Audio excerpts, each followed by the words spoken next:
ಕರ್ಮ ಮಾಡು, ಫಲಾಫಲಗಳ ಬಗ್ಗೆ ಯೋಚಿಸ್ಬೇಡ.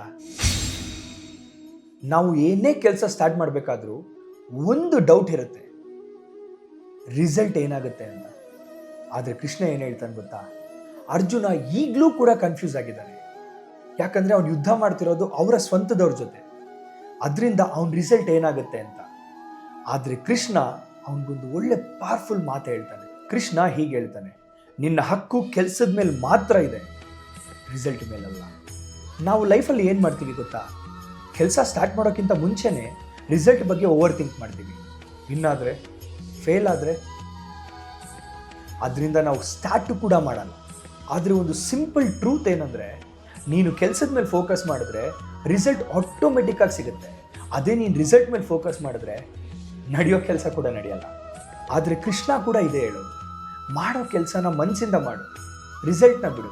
ಯಾಕೆ ಅಂದರೆ ರಿಸಲ್ಟ್ ನಿನ್ನ ಕಂಟ್ರೋಲಲ್ಲಿರಲ್ಲ, ಆದರೆ ಎಫರ್ಟ್ ಆಲ್ ಯೋರ್ಸ್. ನನ್ನ ಈ ಭಗವದ್ಗೀತೆ ಅಧ್ಯಾಯದ ನೆಕ್ಸ್ಟ್ ಎಪಿಸೋಡಲ್ಲಿ ಅಟ್ಯಾಚ್ಮೆಂಟ್, ಬಂಧನದ ಬಗ್ಗೆ ಕೃಷ್ಣ ಏನು ಹೇಳ್ತಾನೆ ನೋಡೋಣ.